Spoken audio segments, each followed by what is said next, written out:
अस्सलाम students, heuristic method का lecture number 2 अब हम डिस्कस करेंगे।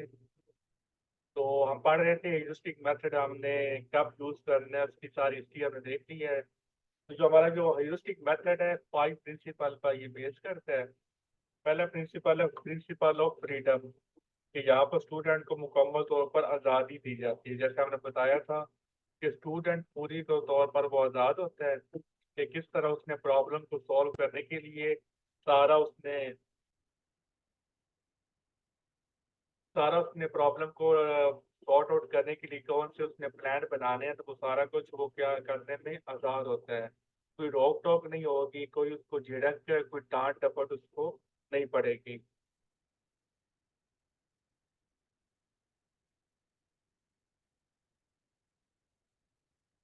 तो पहला प्रिंसिपल यूज हो गया प्रिंसिपल ऑफ फ्रीडम। दूसरा प्रिंसिपल ऑफ लॉजिकल थिंकिंग है कि यहाँ पर आपने क्रिएटिविटी को आपने यूज करना है, नए नए आइडियाज को ढूंढना है कि मैं किस तरह प्रॉब्लम को सॉल्व करने के लिए मैं नए नए प्लान को ढूंढूं, और ताकि मेरी जो प्रॉब्लम है वो सॉल्व हो सके। तो तीसरा प्रिंसिपल ऑफ एक्टिविटी, कि आपको एक्टिव रहना पड़ता है कि प्रॉब्लम को सॉल्व करने के लिए आपको लैब में जाना पड़ सकता है, लाइब्रेरी में जाना पड़ सकता है, डिफरेंट जगहों पर जाना पड़ सकता है। तो आपको एक्टिव रहना पड़ेगा। आज़ादी आपको मिल गई है, आपने क्रिएटिविटी, आपने वो नए नए आइडियाज को डिफरेंट वे से आपने सोचना है, इन्वेंट करना है, क्रिएटिविटी लानी है, एक्टिव रहना है। ये नहीं करना कि सुस्ती के मारे आपने पड़े रहना है कि आपको पता हो कि आपको प्रॉब्लम दी गई है लेकिन आपका दिल ही ना करे, आप सोए रहे हैं, आपका वो उठने को दिल ना करे, घर से निकलने को दिल ना करे, आप बोले कि मेरे से नहीं होता, मैं बड़ा बीमार हूँ, मुझे बड़ी वीकनेस हो रही है।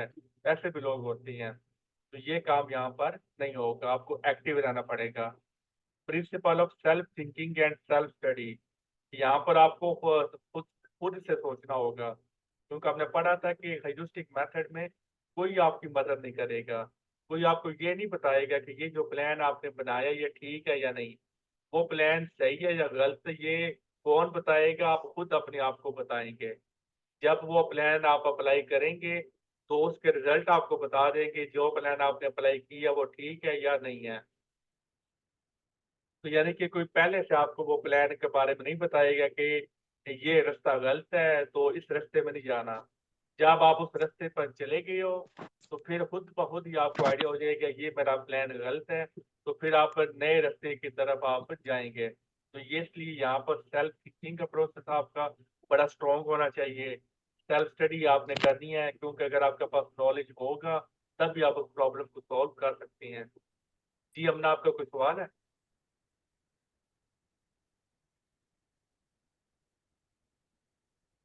प्रिंसिपल ऑफ पर्पसफुल एक्सपीरियंस, कि जो आपको एक्सपीरियंस मिलना है उसको आपने नोट डाउन कर देना, उसको संभाल के रखना है, उसको नेक्स्ट वो प्रॉब्लम के लिए उसको यूज करना है। तो यहाँ पर आपको यूजफुल एक्सपीरियंस आपको मिलता है, क्योंकि जब आप एक दफा नाकाम होते हैं तो जो नाकामी होती है, जो हार होती है, ये आपको लेसन देती है, ये आपको सबक देती है। अगर बंदा हारने से जो सबक मिलता है उसको वो मतलब में ठीक कर ले, उसको याद रखे, अपनी गलतियों को ठीक कर ले कि मैं क्यों टेस्ट में फेल हुआ, मैं इतने घंटे वो मुझे पढ़ना चाहिए था, मुझे ये बुक वो पढ़नी चाहिए थी, मुझे ये टॉपिक करने चाहिए थे, मुझे ये प्रैक्टिस अच्छी तरह से करनी चाहिए थी, मुझे बेसिक से स्टार्ट करना चाहिए था, मुझे सवाल पूछने चाहिए थे, मुझे रिसर्च करनी चाहिए थी, मुझे वो डिफरेंट सोल्यूशन को एफर्ट करनी चाहिए थी, टीचर से डिस्कस करना चाहिए था। ये काम मैंने नहीं किए तो इस वजह से मैं टेस्ट में फेल हो गया। तो ये फिर आपको वो सारे सबक कौन सिखाता है? आपको नाकामी सिखाती है। तो नाकामी होने के बाद आप खुद को एनालाइज करें, प्रॉब्लम्स को देखें कि कहाँ पे मैंने गलती की है, फिर उस प्रॉब्लम को अगर आप ठीक कर लेती हैं तो फिर आप बड़े डेंजरस हो जाती हैं। तो यही यहाँ पर होता है कि जब आप एक दफ़ा नाकाम हो जाती हैं तो फिर दूसरा मेथड आप पहले से अच्छा मेथड यूज़ करेंगे, इस तरह और अच्छा यूज़ करेंगे, इसलिए आपकी क्रिएटिविटी में बहुत ज़्यादा इजाफा होगा। तो ह्यूरिस्टिक मेथड को देखकर आपको आइडिया हो चुका होगा कि क्यों फॉरेनर जो स्टूडेंट होते हैं अमेरिका, बरतानिया, चाइना, जापान के, उनके स्टूडेंट कैसे वो चीज़ों को इन्वेंट कर लेती हैं, किस तरह वो मोबाइल बना लेती हैं, किस तरह वो रोबोट बना रही हैं, किस तरह वो मतलब ड्रोन्स बना रही हैं, वो बच्चा खुद ही बनाता है सारा, क्योंकि वो इस प्रोसेस से गुजरे हो गए हैं। वहाँ पर ये जो सारे टीचिंग मेथड हम पढ़ती हैं ना पेडागोजी में या बीएड में, तो ये पाकिस्तान में यूज नहीं होते, लेकिन ये वहाँ पर यूज होती हैं, तभी आपको पढ़ा रही हैं।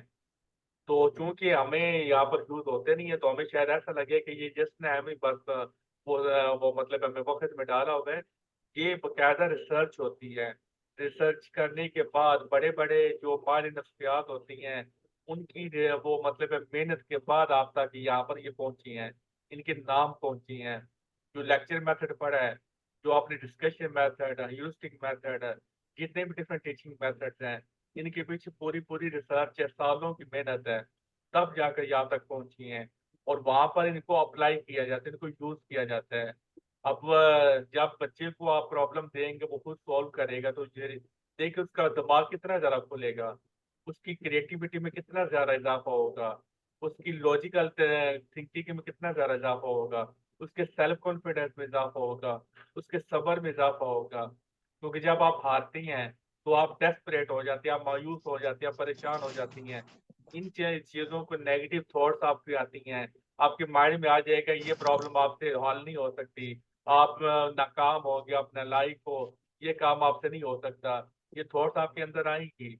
इन चीजों को आपने से टैकल करना है, संभालना है।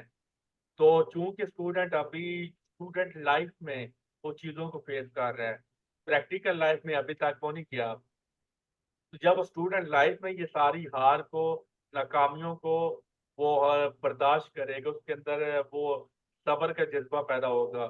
वो जब बड़ा हो जाएगा, जब वो प्रैक्टिकल लाइफ में आ जाएगा, तो वो बहुत ज़्यादा मैच्योर्ड होगा, तो वो बहुत ज़्यादा क्रिएटिव हो चुका होगा, क्योंकि हमारा जो दिमाग है, इसको जितना ज़्यादा आप सोचेंगे उतना ज़्यादा खुलता है। बाकी जो चीज़ें होती हैं वो यूज़ करने से ख़राब हो जाती हैं। दिमाग अल्लाह की वो वाहिद नेमत है, जिसको जितना ज़रा यूज़ करेंगे उतना ज़्यादा अच्छा होगा, उतना ज़्यादा पॉलिश होगा। दुनिया की हर चीज़ कम इस्तेमाल करें तब वो अच्छी रहती है, लेकिन दिमाग जितना, अगर दिमाग को आप कम यूज़ करेंगे तो दिमाग खराब हो जाएगा, उसकी एबिलिटीज कम हो जाएंगी। दिमाग को ज़्यादा यूज़ करेंगे तो दिमाग आपका इंटेलिजेंट होगा, आपको नए नए आइडियाज आना शुरू हो जाएंगे। Clear? The students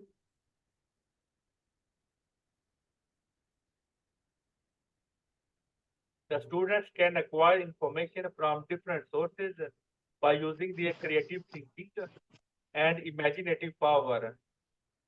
They try to find out the relevant solution based on some logic.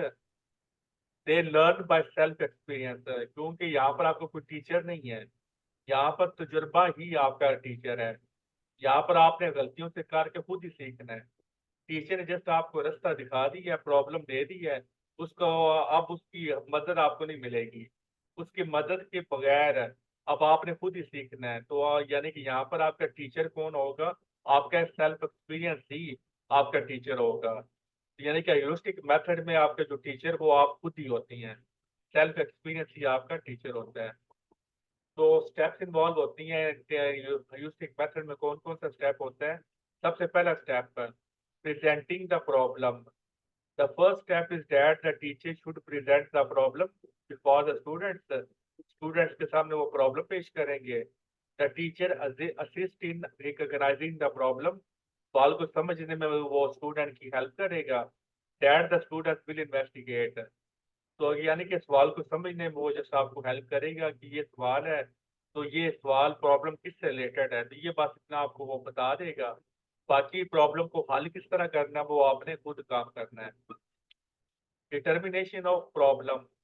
The student is set free, उसको आज़ाद छोड़ दिया जाता है। कोई उसको ये टेंशन नहीं होती कि मुझे डांट पड़ेगी, कि मैं जिस तरह होता है ना स्टूडेंट का स्कूल में होता है कि टीचर बोले कि ये काम करने के लिए मुझे आप वो बताएं कि ये काम किस तरह करना है। तो स्टूडेंट फिर प्लान बनाते हैं, फिर वो टीचर, उसको ये भी डर होता है कि अगर ये प्लान टीचर को पसंद ना आए तो टीचर मुझे डांटेगा, तो मेरी वो बेइज्जती करेगा सारे स्टूडेंट के सामने, मेरी वो बेइज्जती हो जाएगी। ये डर नहीं होता, क्योंकि उसने प्लान को टीचर के साथ डिस्कस करना ही नहीं है। जो भी प्लान बनाएगा वो खुद ही उसको क्या करेगा, वो उसको अप्लाई करेगा और वो रिजल्ट हासिल करने की कोशिश करेगा। तो ये जो डर होगा ना कि मैं जी बार बार मुझे प्लान बना बना के, इस तरह होता है ना जब आप एमफिल के लिए वो रिसर्च करती हैं, थीसिस लिखती हैं, तो जब आप वो थीसिस लिख रही होती हैं तो बार बार आप सुपरवाइजर के पास जाती हैं प्रूफ रीडिंग के लिए या वो रीचेकिंग के लिए। तो फिर आपके अंदर एक डर होता है कि यार मुझे लास्ट टाइम तो मुझे सुपरवाइजर ने वो मुझे बताया था कि ये इस तरह करना है, ये प्लेजरिज्म नहीं होना चाहिए, ये रिसर्च पेपर को यूज करो, इस तरह यूज करो, ये मुझे गलतियां बताई थी। तो अब मैंने अगर मेरे वो मतलब है ठीक ना हो, मेरी प्लेजरिज्म पहले से बढ़ गई या वो मेरी प्लेजरिज्म कम ना हुई, तो मुझे सुपरवाइजर बड़ी डांटेंगे। तो ये डर फिर आपके अंदर वो बहुत ज्यादा होता है, आप दुआएं कर रहे होते हैं या अल्लाह अब मेरी जो प्लेजरिज्म है वो पहले से कम हो गई ताकि मुझे डांट ना पड़े। तो यानी कि ये जो तलवार होती है ना, ये स्टूडेंट को यहाँ पर वो यहाँ पर नहीं लटकती, स्टूडेंट मुकम्मल तौर पर आज़ाद होता है। तो ये भी एक बड़ा एडवांटेज होता है कि टीचर के वो उसका जो डर होता है, जो खौफ होता है, वो यहाँ पर उसको नहीं होगा, वो मुकम्मल तौर पर आज़ाद होगा। तो जब वो मुकम्मल तौर पर आज़ाद होगा तो वो फिर अथॉरिटी के साथ वो अपना काम खुद करेगा। हाँ जी, वो फिर आप ये ह्यूरिस्टिक मेथड को आप लीजिए, आप अच्छी तरह से समझ सकती हैं कि ह्यूरिस्टिक मेथड में आपको टीचर गाइड कर रहा है, सुपरवाइजर आपको गाइड कर रहा है। ये यहाँ पर आप ह्यूरिस्टिक मेथड यूज नहीं कर रहे भलीजा, क्योंकि ह्यूरिस्टिक मेथड में टीचर ने आपको गाइड नहीं करना। तो यहाँ पर टीचर की गाइडेंस आ गई, वो ह्यूरिस्टिक मेथड नहीं होगा, बल्कि वो कौन सा मेथड होगा, प्रोजेक्ट मेथड होगा। यानी कि जो वलीजा हैं वो कौन सा मेथड यूज करके थीसिस लिख रही हैं, प्रोजेक्ट मेथड को यूज करके वो अपना थीसिस लिख रही हैं। दोनों में सेम बात होती है, प्रोजेक्ट मेथड भी हमने प्रॉब्लम का सलूशन निकालना है, ह्यूरिस्टिक मेथड में भी हमें प्रॉब्लम का सलूशन निकालना है। फर्क ये है, प्रोजेक्ट मेथड में टीचर गाइड करता है, ह्यूरिस्टिक मेथड में टीचर गाइड नहीं करता। Clear? The student is set free to discover the fact for themselves using the experiment apparatus or books। यानी कि उसकी मर्जी होगी, जो मर्जी जो वो टेक्निक को यूज करे वो ताकि प्रॉब्लम तक पहुंच जाए। Formation of plan, there are multiple techniques to deal with the problems। This section is related to determine the best procedure। यानी कि आपने यहाँ पर तीसरा स्टेप क्या होता है, आपने प्लान बनाना है। पहले स्टेप में आपने क्या होगा, आपको प्रॉब्लम का बताया गया। दूसरे स्टेप में आपने क्या करना है, स्टूडेंट को मुकम्मल तौर पर आज़ाद छोड़ा जाता है ताकि वो अपनी प्रॉब्लम को वो सॉल्व कर सके। तीसरे स्टेप में क्या होता है कि वो प्लान बनाता है कि कौन सा प्लान मेरे प्रॉब्लम को सॉल्व करने के लिए बेस्ट प्लान है। चौथा फिर आ जाता है मरला एग्जीक्यूट करना, जो आपने प्लान बनाया होता है, जो बेस्ट प्लान आपने चूज किया होता है, उसको अब आपने क्या करना है, उसको आपने एग्जीक्यूट करना है, अपने अप्लाई करना है। After deciding strategy, the plan can be quickly implemented. However, it is important to pay attention to time and be patient। सब्र आपके अंदर बहुत होना चाहिए, because the solution will not simply appear। ये जरूरी नहीं है कि फर्स्ट अटेम्प्ट में आपको सोल्यूशन मिल जाए, तो यहाँ पर आपको बड़े सब्र का मुजाहरा करना पड़ेगा, अपने आप को कॉम रखना पड़ेगा, नेगेटिविटी से दूर रहना पड़ेगा। फिर आ जाती है इवैल्यूएशन, जो आपने प्लान को अप्लाई किया था, अब उसके रिजल्ट आएंगे, उनको रिजल्ट को आपने स्टडी करना है कि कहाँ पर आपने गलती की, यहाँ पर ये चीज़ बेहतर हो सकती थी, यहाँ पर ये चीज़ नहीं होनी चाहिए थी, यहाँ पर ये चीज़ होनी चाहिए थी। इसको बोलते हैं evaluation. Take time to carefully consider and reflect upon the work. जो आपने सारा काम किया है उसको बड़े केयरफुली, बड़े आराम से, बड़े डीपली आपने उसको स्टडी करना है। The things that are going well should be maintained, उनको आप कंटिन्यू रखें।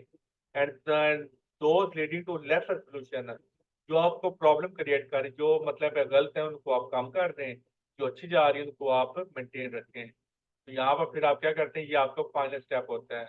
तो बार बार करने से फिर आप रिजल्ट तक फाइनली पहुंच जाते हैं। तो difference between the project method and heuristic method के दोनों में फर्क क्या होता है। In project method learner do their work in continuous observation, ये मेन लाइन का फर्क है। यहाँ पर कंटिन्यूस ऑब्जर्वेशन होती है एंड गाइडेंस होती है टीचर की प्रोजेक्ट मेथड में। जिस तरह वलीजिया आप थीसिस लिख रही हैं, तो यहाँ पर सुपरवाइजर बार बार आपको गाइड करती हैं उनकी ऑब्जर्वेशन में आप लिख रही होती हैं, उनकी गाइडेंस में आप लिख रही होती हैं।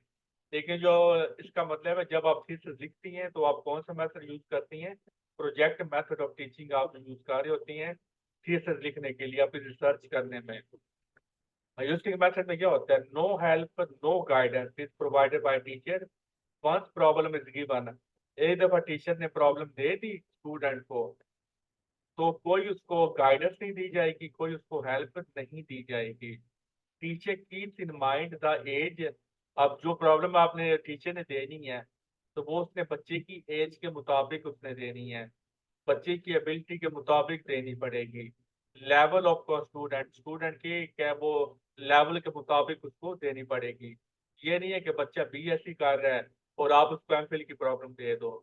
तो यानी कि उसके लेवल और नॉलेज और एबिलिटी के मुताबिक आपने, क्योंकि टीचर को पता होगा ये बच्चा ज्यादा इंटेलिजेंट है, ये कम इंटेलिजेंट है, तो इस तरह वो उसके लेवल के मुताबिक आपने देना है।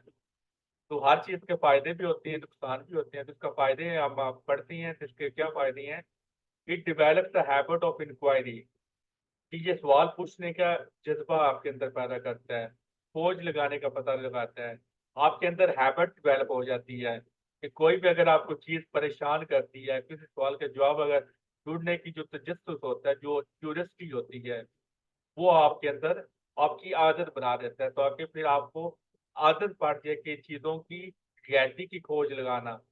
अब यहाँ पे बड़े मजे की बात है कि वो स्टूडेंट जो ह्यूरिस्टिक मेथड जिसने यूज किया है, तो अब वो जो स्टूडेंट है उसकी आदत हो गई है कि इंक्वायरी करना, चीजों की खोज लगाना। तो अब अगर आप उसके आप पास आकर गिला करेंगे, किसी की बुराई करेंगे, तो वो फौरन जो फेक न्यूज आज पाकिस्तान में सोशल मीडिया पर बहुत होती हैं, हमारे पाकिस्तानी जो स्टूडेंट्स होती हैं, एमफिल होती हैं, बीएस होती हैं, तो उनको सोशल मीडिया पर कोई भी न्यूज आ जाती है ना, वो आंखें बंद करके यकीन कर लेती हैं। तो उनके अंदर इतनी एबिलिटी नहीं होती ये पता लगाने की ये जो न्यूज है ये सच है या झूठ है। तो ह्यूरिस्टिक मेथड आपके अंदर ये हैबिट पैदा कर देती है इंक्वायरी करने की, खोज करने की, इन्वेस्टिगेशन करने की, रिसर्च करने की। कि अगर आप कोई भी उसके सामने न्यूज आएगी, वो आंखें बंद करके पाकिस्तानी स्टूडेंट्स की तरह यकीन नहीं करेगा, शेयर नहीं करेगा, व्हाट्सएप ग्रुप में शेयर नहीं करेगा, अपना ओपिनियन डेवलप नहीं करेगा, बल्कि वो इन्वेस्टिगेट करेगा, वो आपसे काउंटर क्वेश्चनिंग करेगा। वो बोलेगा कि मेरा दोस्त तो ऐसा, वो ये कर ही नहीं सकता, वो ये काम उसके वो उससे आते ही नहीं है। तो ये इसका बड़ा यहाँ पर फायदा हो जाता है, सोशली भी बड़ा फायदा हो जाता है, और फिर जाहिर है उसके कैरियर के लिए भी बहुत ये चीज फायदेमंद हो जाती है।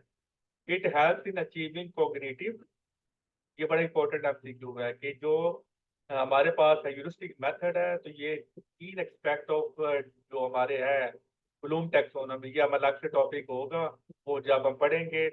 तो ब्लूम टैक्सोनॉमी के तीन एक्सपेक्ट हैं, कोग्निटिव, अफेक्टिव एंड साइकोमीटर, तीनों को डील करता है। पांच इसकी होती हैं, तो पांच में से जो तीन है ये ह्यूरिस्टिक मेथड इनको डील करते हैं। इनकी डिटेल डिजायर है कि जब वो आएगा, वो ब्लूम टैक्सोनॉमी जब हम पढ़ेंगे तब हम ये वो सारा डिस्कस करेंगे।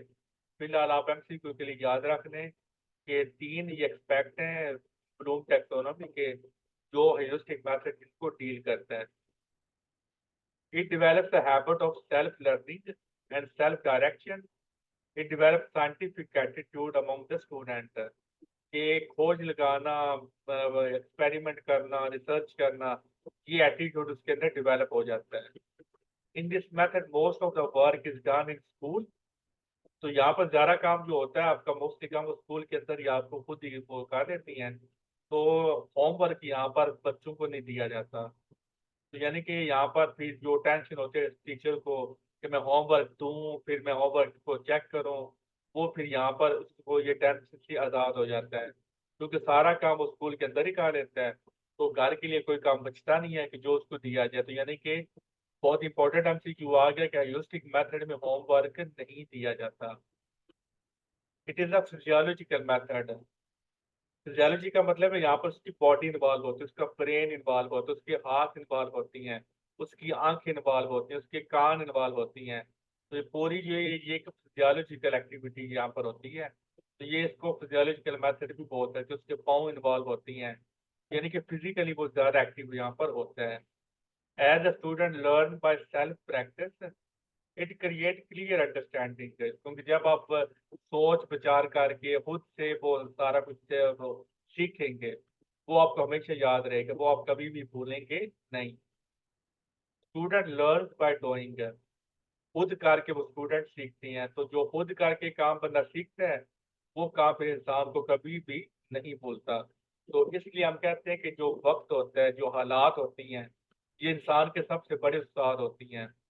वो बंदा जिसने कभी वो मतलब है वो एक चीज उठाकर के दूसरी जगह पर वो रखी नहीं होती, वो स्टूडेंट जब उस बंदे को वो मुश्किलें पड़ती हैं, हालात उसके खराब होती हैं, वो अढ़ाई अढ़ाई मन की बोरी उठा लेता है, क्योंकि वक्त सबसे बड़ा उस्ताद होता है। जो आप करके सीखती हैं वो फिर आपको कभी भी यहाँ पर नहीं भूलते। तो ज़ाहिर है जब आपको सक्सेस आपको मिलती है, तो जब आप एक प्रॉब्लम को सॉल्व कर लेंगे तो आपके अंदर सेल्फ कॉन्फिडेंस बहुत बढ़ जाएगा, क्योंकि आपने सारा कुछ खुद किया होता है। तो जब आपने सारा काम खुद किया है, सारा काम खुद करने के बाद आपने प्रॉब्लम को सॉल्व कर दिया, तो खुद आप इमेजिन करें कि आपके अंदर कितना कॉन्फिडेंस डेवलप हो जाएगा। तो जिस इंसान के अंदर सेल्फ कॉन्फिडेंस आ जाए, जिसको यकीन आ जाए कि वो अल्लाह ताला मुझे बेकार पैदा नहीं किया, मैं मेरे अंदर एबिलिटीज हैं, तो जिसके अंदर वो यकीन आ जाता है ना, वो इंसान फिर प्रैक्टिकल लाइफ में भी कभी भी नाकाम नहीं होता। तो अंदाजा कर लें, ये सारे मेथड वो अप्लाई करती हैं, उनके बच्चे इससे गुजरती हैं, तो आप देख लें कि वो कितने सक्सेसफुल हैं। वो परेशान नहीं होते। जिस तरह आप अगर कोई स्टूडेंट क्रिकेट टीम को आप में से कोई देखता है, तो क्रिकेट टीम में ऑस्ट्रेलिया जो होती है, तो जो क्रिकेट लवर्स है वो जानते हैं कि जो ऑस्ट्रेलिया वो प्रेशर नहीं लेते। अगर वर्ल्ड कप मैच भी हो ना, जिस तरह अभी जो इंडिया में वर्ल्ड कप हुआ था, तो 10 लाख तमाशाई था।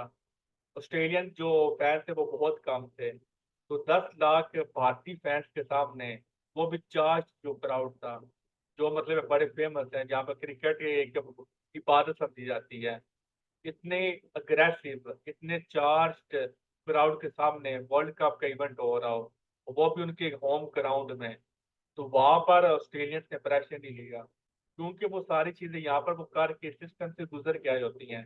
उनके अंदर सेल्फ कॉन्फिडेंस बहुत ज्यादा होता है, वो सेल्फ डिसिप्लिन बहुत होती हैं, तो उनके अंदर वो पैनिक नहीं होते। तो यानी कि ये फिर तो वो क्या कर रही होती हैं उसके अंदर, ये सारी है वो चीजें वो डिवेलप हो जाती हैं। तो फिर वो दुनिया का कोई भी मसला उनको पड़ जाए, वो हमारी तरह परेशान नहीं हो जाते, हमारे तो हाथ पाँव फूल जाते हैं, कोई भी हम पे वो प्रॉब्लम आ जाए, हम उसको अजाब समझ लेते हैं, हम कहते हैं कि ये पहाड़ है, आप मेरे साथ बन गया, मैं इसको कैसे वो डील करूँ, क्योंकि हम इस सिचुएशन से गुजरे नहीं हैं। जब ग्रोइंग एज होती है ना, वो सारी मेन एज होती है जहाँ पर बच्चे को सिखाया जाता है। तो जो ग्रोइंग एज में जब वो सारा कुछ सीख लेती हैं, तो वो फिर जब वो मैच्योर हो जाती हैं, वो अपने बड़े हो जाती हैं, तो वो फिर ज़्यादा उनके अंदर वो एबिलिटी तो वो ज़्यादा इजाफा हो जाता है। तो it develop the scientific attitude through experimentation. तो साइंटिफिक एटीट्यूड उसके अंदर आ जाता है। साइंटिफिक एटीट्यूड का मतलब क्या होता है कि स्टूडेंट करके सीखता है, एक्सपेरिमेंट करने की आदत उसके अंदर आ जाती है, उसको खोज लगाने की आदत आ जाती है, उसको सवाल करने की आदत पड़ जाती है, सवाल के जवाब ढूंढने की आदत पड़ जाती है। वो परेशान नहीं होता, उस सवाल का जवाब ढूंढने के लिए उसको रातों रात जागना पड़े, उसको किताबें पढ़नी पड़े, वो परेशान नहीं होता, क्योंकि उसके अंदर साइंटिफिक एटीट्यूड आ गया है। अगर आप साइंसदानों की जिंदगी पढ़े ना, तो साइंसदान अपनी जिंदगी में पागल होती है, जुनून की हद तक। जब उनके पास कोई प्रॉब्लम आ जाती है ना, तो जब तक वो सॉल्व ना कर लें तो उनके अंदर सुकून नहीं उनको आता। वो मतलब उनकी जिंदगी का मकसद हो जाता है कि मैंने इस प्रॉब्लम को सॉल्व करना है। ये उनकी मेंटालिटी होती है। एक कॉमन मैन और एक साइंसदान जो साइंस, दोनों में बहुत ह्यूज डिफरेंस होता है मेंटेलिटी का। होते वो भी इंसान है, लेकिन देख लो उन्होंने क्या क्या वो टेक्नोलॉजी बना दी है, और हमें कुछ नहीं आता। तो जहाँ पर इसके फायदे हैं वहां पर इसके डिसएडवांटेजेस भी हैं। It is a time consuming method, so it become difficult to cover the prescribed syllabus in time। क्योंकि यहाँ पर हम बात कर रही हैं स्कूल कॉलेजेस की, तो ज़ाहिर है कि हर स्कूल कॉलेज का सिलेबस होता है, तो सिलेबस को कवर करना इस मेथड के साथ बहुत ज़्यादा डिफिकल्ट हो जाता है, क्योंकि एक प्रॉब्लम को सॉल्व करने के लिए हफ्ते लग जाएंगे, महीने लग सकती हैं। ये टाइम कंज्यूमिंग मेथड है। It is not suitable for lower classes. छोटी क्लास के बच्चों के लिए ये सूटेबल नहीं है, क्योंकि जो छोटी क्लास का बच्चा है वो ज़ाहिर है कि इस काबिल नहीं होता कि वो खुद से वो सारा मतलब सोचे, प्लान को डिजाइन करे। वो अभी छोटा बच्चा है, उसका दिमाग अभी उस लेवल का नहीं है, तो ये छोटी क्लास के बच्चों के लिए सूटेबल नहीं है, क्योंकि वो इंडिपेंडेंट थिंकर्स नहीं होते, वो अभी उनका दिमाग वो ग्रो हो रहा होता है, तो इसलिए इतना बर्डन उन पर वो आप नहीं डाल सकते। Lack of proper aid material, कि यहाँ पर जो प्रॉब्लम आपको दी जाती है तो जरूरी नहीं है कि हर प्रॉब्लम का मटेरियल आपको मिल जाए। बहुत सारे ऐसे प्रॉब्लम होंगी जिससे रिलेटेड मटेरियल ढूंढना आपके लिए बहुत मुश्किल होगा। आपने खुद देखा होगा कि अगर आपको टॉपिक ढूंढने हैं गूगल पर, तो बहुत सारे ऐसे टॉपिक होते हैं गूगल पे नहीं मिलते, अगर मिलते भी हैं तो उनसे रिलेटेड जो मटेरियल है वो बहुत कम होता है, तो यहाँ पर lack of proper aid material कम होता है। एक्सपेंसिव मेथड होता है, जाहिर है कि उसने एक्सपेरिमेंट करने हैं, उसने एक जगह से दूसरी जगह जाना है, कन्वेंस का खर्चा उसका अलग से हो सकता है। जो जिसको प्रॉब्लम को सॉल्व करने के लिए उसको जो चीज़ें चाहिए होगी, सामान चाहिए होगा, तो ये इस पे खर्चा तो होगा ना। ये एक्सपेंसिव मेथड होता है। It is very slow and lengthy method. ये बहुत स्लो मेथड होता है, बड़ा लंबा भी आ सकता है। एक प्रॉब्लम स्टूडेंट को जरूरी नहीं है कि जो प्रॉब्लम स्टूडेंट को दें, अगर आपने टारगेट 10 दिन का रखा हुआ है तो जरूरी नहीं है कि जो स्टूडेंट है वो 10 दिन के अंदर प्रॉब्लम को सॉल्व कर दे। वो 20 दिन भी ले सकता है, वो 25 दिन भी ले सकता है, वो 30 दिन भी ले सकता है। तो ये लेंथ की मेथड है और वेरी वेरी स्लो मेथड है। Every child is not suppose to possess the quality of investigator. हर बच्चा इन्वेस्टिगेशन नहीं कर सकता, हर बच्चा क्रिएटिव थिंकिंग नहीं कर सकता, क्योंकि अगर सारे इंटेलिजेंट पैदा हो जाएं तो फिर वो दुनिया का निज़ाम दरम बरम हो जाएगा। दुनिया में नालायक, कम इंटेलिजेंट, मॉडरेट इंटेलिजेंट और हाई इंटेलिजेंट, इनका एक अल्लाह ताला ने बैलेंस रखा हुआ है, तभी दुनिया का निज़ाम चल रहा है। अगर सारे के सारे नालायक हो जाएं या सारे के सारे इंटेलिजेंट हो जाएं तो फिर दुनिया का निज़ाम खराब हो जाएगा। तो इसलिए बाय नेचर हर बंदा इन्वेस्टिगेटर नहीं होता, हर बंदा क्रिएटिव थिंकिंग का अमल नहीं होता।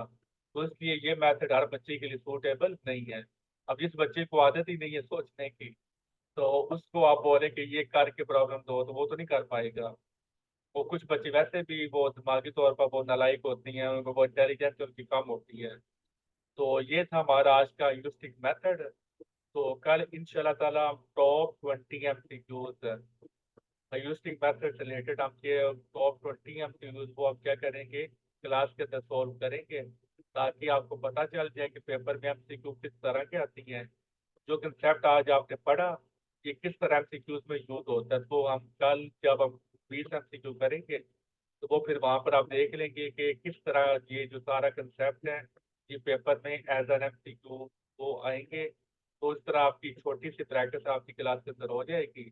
और इसके अलावा आपने खुद भी सेल्फ स्टडी करनी है, तो जितनी सेल्फ स्टडी करेंगे उतना ज़्यादा आपकी नॉलेज में भी इजाफा होगा और आपके टेस्ट के लिए भी बहुत ज़्यादा अच्छा होगा।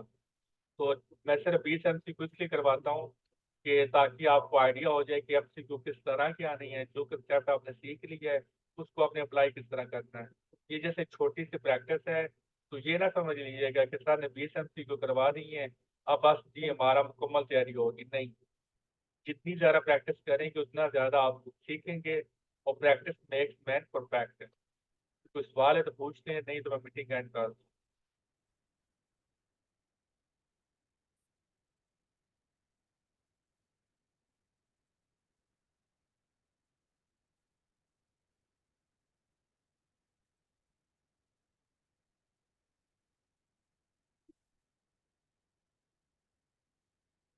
केवल लीजा मैम बोले वो आपको कर देंगे सारे दिन।